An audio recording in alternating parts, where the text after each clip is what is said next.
और इस बात से कोई फर्क नहीं पड़ता कि रास्ता किसने बनाया है, जो ज्यादा दूर तक जाएगा वही विजेता कहलाएगा। अरे ऊंचे दांतों वाली मशीन, बकवास औरत, जब भी देखो कोई ना कोई बकवास ही करती रहती है। जिसको तो ये जोक समझ में आया है वो तो भाई कंफर्म जहन्नुम ही है, और जिसको समझ में नहीं आया तो मुबारक हो भाई, जन्नत तो तुम्हारे हिस्से में ही है।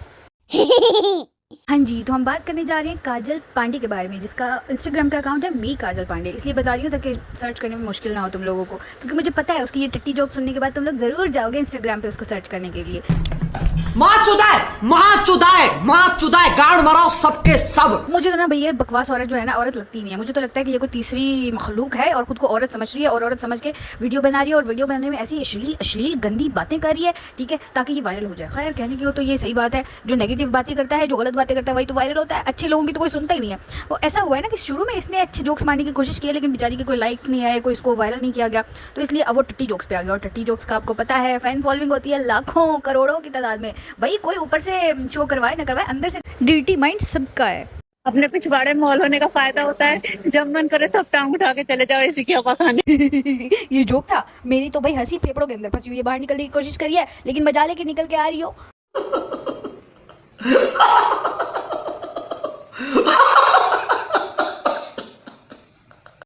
और एक बात, जब आप लड़ाई करते हैं किसी से तो आप सामने वाले को ये काहे बोलते हैं तेरी माँ की, तेरी बहन की? क्या उसको सामने वाले को ये नहीं पता होता उसकी माँ के पास, उसकी बहन के पास क्या है, जो आप उसे बताते रहते हैं? मुझे बिल्कुल यकीन है, पक्का यकीन है, एकदम यकीन है कि या तो इसके अम्मा अब्बा है नहीं, और अगर है ना तो बहुत ही बेगैरत किस्म के लोग हैं। और ये जो आपके ऑनलाइन दोस्त है ना, ये आपसे कभी भी मिलने नहीं आएंगे जब तक आप इनसे लेन देन की बात नहीं करोगे। सब स्वार्थी होते हैं। लेन देन की बात तो ठीक है, लेकिन इसकी नाक चक्की है तुम लोगों ने। नाक नहीं, मुझे तो कुछ और ही लग रहा है। ये तू समझा? नहीं तो नहीं समझा, तू समझ।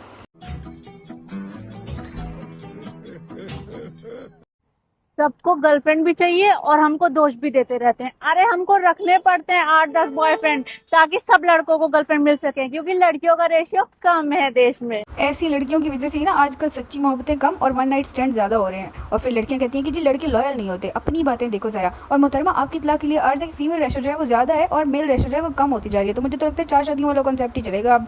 कल बहुत इंतजार के बाद भी मुझे कोई साधन नहीं मिल रहा था। फिर मुझे एक कार दिखी तो मैंने उनसे लिफ्ट मांग ली। उन लोगों ने मेरी हेल्प की, इसलिए मैंने उन सबको बहुत इज्जत दी। उसके बाद वो लोग मुझे सही सलामत घर छोड़ के चले गए। Now this is not a joke, this is a very disgusting thing. मतलब क्या तुम रेप को प्रमोट करने की कोशिश कर रही हो? तुम्हें कोलकाता की वो ट्रेनी डॉक्टर का केस भूल गया जिसको उन्होंने इतनी बुरी तरह से मर्डर किया था रेप करके? खैर, ऐसी लड़की को क्या ही फर्क पड़ेगा जिसके लिए 8-10 बॉयफ्रेंड नॉर्मल सी बात है, उसके लिए रेप हो जाना भी नॉर्मल ही हो। और अगर कल को इसके साथ सच में ऐसा हो गया, किसी ने रेप करके इसको सड़क के किनारे फेंक दिया, तो फिर अगले ही दिन इसने पोस्ट शेयर की होनी है कि जी इस दुनिया में जो है वो लड़कियां सेफ नहीं है, ये नहीं है, वो नहीं है, आवाज उठाओ रेप केसेस के लिए, ऐसे करो वैसे करो। नेगेटिव लोग दुनिया में बहुत ज्यादा है, और सोशल मीडिया पे बैठ के तो नेगेटिविटी फैलाना तो कोई इतना मुश्किल काम ही नहीं है। आज मैंने अपने बॉयफ्रेंड को चीट करते हुए पकड़ लिया। जब मैंने उससे पूछा कि उसने ऐसा क्यों किया, तो उसने कहा मैं उस पर शक नहीं करती इसलिए। तो मैंने आज से शक करना शुरू कर दिया। ऐसे में बड़ा सख्त लौंडा हूं, लेकिन यार यहाँ में पिघल। सक व्हाट द ब्लडी फक, बीच करना क्या चाहती है लोगों के लिए? भाई अब प्रॉक्सी लगाने की जरूरत नहीं है, इसकी वीडियोस ही देख लो, तुम लोग का हो जाया करेगा। बड़ा हरामी हो बेटा। ज्ञान की बात कर रही हूँ, ज्ञान हो जाया करेगा पूरा। ऐसे तो नहीं होता है। झूठ बोल रहा है। मेरे से एक जना कह रहा था कि मेरे में बुराई है, तो उसे बता दूं कि आई नहीं है, शुरू से ही थी मेरे पास। क्या बोला तूने? चलो। हाँ, पता चल गया, किसी की प्रोटेक्शन फेल हुई होगी ना, तभी तो तू पैदा हुई होगी साली। ये बड़ी अच्छी बात कही आप।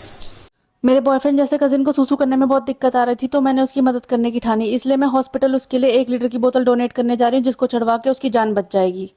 नो दिस इज अ टट्टी जोक। मतलब कि ये सूसू करके जा रही है उसको सूसू चढ़वाने के लिए, ताकि उसका सूसू बाहर हो जाए। तो अरे हाँ भाई हाँ। एक लड़का पता है मुझे जीमेल पे मैसेज करके कह रहा था कि मैं आपको बहुत पसंद करता हूँ और 1 साल से मैं आपकी आईडी फॉलो कर रहा हूँ, मुझे एक बार आपसे बात करनी है। वो सब तो ठीक है, लेकिन जब मेरी आईडी 3 महीने पहले बनी है तो ये मुझे 1 साल से फॉलो कैसे कर रहा है? मस्त जोक मारा रे, ये हंस रहे हलकट हंस। जरूरी नहीं कि बर्बाद होने के लिए आप सिर्फ प्यार करें, आप अपने रिश्तेदारों की बात भी मान सकते हैं। नहीं मतलब बहन ट्राई कर रही थी जोक्स मारने की, ये नहीं कि वो ट्राई नहीं कर रही थी। उसकी पुरानी वीडियो है, उस पुरानी वीडियो में उसने ट्राई किया जोक मारने की, लेकिन ऐसे जोक्स को कोई प्रमोट ही नहीं करता है। तो इसलिए फिर ये उस साइड पे आ गई जिस साइड पे इसको प्रमोट किया जा रहा है, और जिसकी वजह से ये आजकल वायरल हो गई है। कसूर उसका नहीं है, कसूर हम जैसे लोगों का भी है, जो कि ऐसी चीज़ों को ज़्यादा प्रमोट करते हैं, ऐसी चीज़ों पर ज़्यादा ध्यान देते हैं और अच्छी चीज़ों को प्रमोट नहीं करते हैं। खैर ये थी आज की वीडियो, उम्मीद करती हूँ कि आपको आज की वीडियो अच्छी लगी होगी। जब मेरे सब्सक्राइबर 1000 हो जाएंगे तो देन मैं फेस रिवील करूँगी, उससे अभी मजा आएगा ना भिड़ो। पहले सिर्फ वीडियोस ही बनाऊंगी। तो मेक श्योर कि आप जो है वो मेरे वीडियोस को लाइक करें, कमेंट करें और हाँ सब्सक्राइब जरूर कर दिया करो। ये जो आजकल हसद की बीमारी आ गई ना लोगों में कि भाई हम किसी का भला क्यों करें, इस बीमारी से जान छुड़ाओ यार, किसी के लिए अच्छा करो। सब्सक्राइब करने से किसी का भला ही होता है। हम मालूम है तेरे बाप को मत सिखा।